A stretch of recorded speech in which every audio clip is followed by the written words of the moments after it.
The Young and the Restless, Sally and Audra swap advice. Tessa comes through for Daniel, and Amy leaves Genoa City.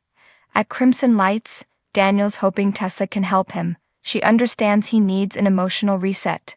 Daniel doesn't have a choice if he wants to continue to function as a human being and a dad. Losing Heather for a while was hard enough. But forever. That's why he needs to find his way.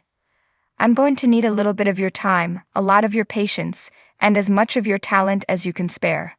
Tessa tries to puzzle this out until Daniel finally tells her he'd like her to teach him how to play the guitar.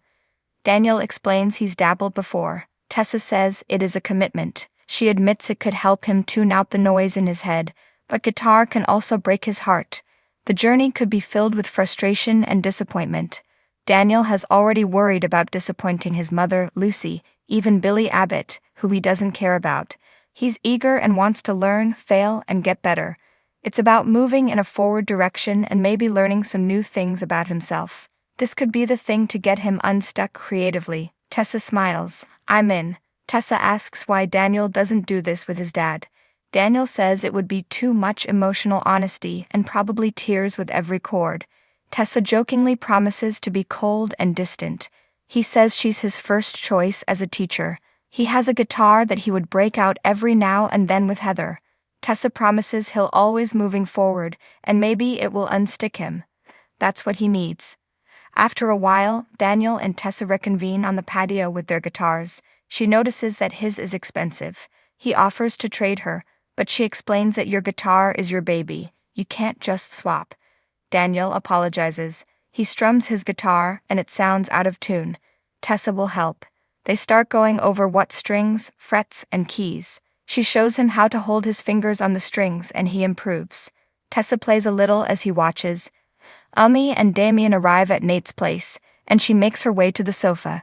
Nate tells her she's glowing. She explains that Damien drove her around to see the places she used to work and live. Damien teases that she got him lost 3 or 4 times.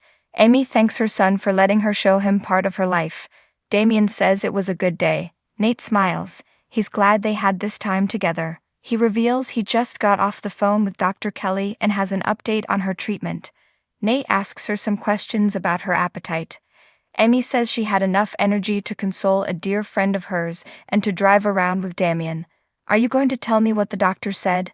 Nate nods. Yes, ma'am. He says Dr. Kelly has been pleased with the updates she's been giving her. Her reaction so far makes her a perfect candidate for the treatment center in Boston. Damien says that's amazing. Amy gasps. I'm not sure what this means. Nate tells her it means you have a chance. She cries on Damien's shoulder. Nate warns Amy and Damien not to get ahead of themselves. Amy worries about the cost. Damien will cover it and tells it just to worry about herself. She persists. This is pricey. Damien pleads with her to put that aside. Nate, call her and tell her yes. Amy repeats this. Nate tells her there's a spot open now, but she has to leave for Boston tonight. Amy protests about her time with Damien being cut short. Damien reminds her that if this works out, they'll have a lot more time together. Amy becomes emotional. You want to spend more time with me. Nate says it's her best shot. Amy cries about being away from both of them, and her sweet Audra. At the club, Sally tells Audra about Phyllis hammering away at Billy and smirking at her. She complains that Billy's tying himself in knots to excuse her behavior and Phyllis is exploiting his sympathy for her own gain. Audra hears her and is on her side, but she's also wondering what about Phyllis threatens her so much. Sally protests. She's not threatened by Phyllis, just annoyed. Audra points out she's been through some dark stuff lately. Sally knows. She should be at a yoga retreat. Billy thinks Abbott Communications need her, but they don't. He doesn't. She's annoyed and nervous. Audra asks, but not threatened. She suggests Sally might be wondering if Phyllis is looking for more from Billy. Sally says he would never fall for her again. He would know better, wouldn't he? Audra assures Sally that Billy wouldn't fall for Phyllis again. She's too toxic. Suddenly, Holden appears at the table and gushes about springtime in Los Angeles, which gets real hot real fast. Audra says that's why she's happier in Genoa City. He walks off, and Sally tells her friend she's brutal. The mood between them was tense. Audra finds his charm so boring. Sally prods about their past. You're holding back. What really happened between you two? Audra denies there's more to the story. Nothing worth discussing. Sally thinks it's obvious that Holden's feelings are very much in the present. Audra accuses Sally of being jealous of Phyllis. Sally accuses her of trying to change the subject.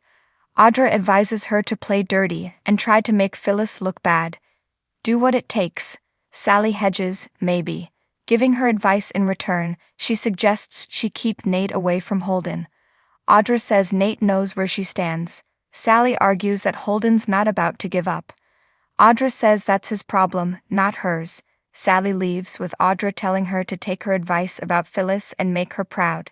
Holden rushes over to Audra and asks, "What happened to us being friends?" He wants to buy her a drink. Audra tells Holden he'll have to drink alone. She's swamped with building her own company. He wants to hear about it. She says it's a passion project, fully funded and close to the heart. Holden is looking for a new opportunity. She asks about his job with Damien. He wants to enjoy what he does and feel there's respect, support, and appreciation. This is as good a time as any to explore new opportunities. Plus, you might need someone like me. He would follow the boss anywhere. Audra will keep that in mind. With that, she sashays out. Phyllis arrives at Billy's place and offers to take her brilliant launch ideas elsewhere after he remarks on seeing her again so soon. They sit, and he admits she made him nervous earlier. She assures him she's all about Abbott Communications. Daniel will too. Billy looks away. Yeah, she tells him not to worry. Billy doesn't have to worry, but he does. And you should too. The bicker about Daniel's trauma. She thinks he's suggesting her son is too traumatized to work. She rants that she's been through a kidnapping and is still coming up with brilliant ideas. Don't say that about my son. My son is human.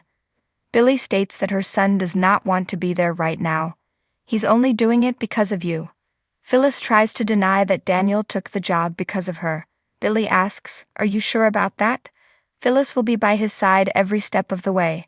Billy warns her about forcing him to take the job. He doesn't want to be there and needs to figure out his own path. You have to let him go. Phyllis tells Billy that he spiraled the last time his life fell apart. She chokes up, "I don't want that to happen again." Billy agrees, but from the very beginning he was reluctant to join the company. It took a lot of convincing to get him to come on board. He's doing it because of you. He's doing it for you because he loves you. Show him how much you love him. Let him go do this thing. Billy repeats to Phyllis that she needs to let this thing with Daniel go. Phyllis asks, "What if I say no?" Billy says he'll wish her well. She fumes, "You're making me choose between my job and my son." Billy says Daniel's heart isn't in it. She needs to accept that, and she'll be better off too. Sally comes in and learns that Billy's making it clear that she has to let go of the idea of Daniel joining their company, or we'll have to go our separate ways. Billy tells Phyllis that he wants to work with her, but if she keeps trying to convince Daniel to join the team, she'll become a liability. Her head won't be in the game. Phyllis declares that this is ridiculous. She'll have to rethink this partnership. Billy suggests she do that. He wants her on his team, but only on his terms. Phyllis exits. Sally asks, "What on earth did I just walk in on at Nate's place?" Nate and Damien continue trying to convince Emmy to leave for the treatment center in Boston. They'll visit her and blow up her phone. So will Audra.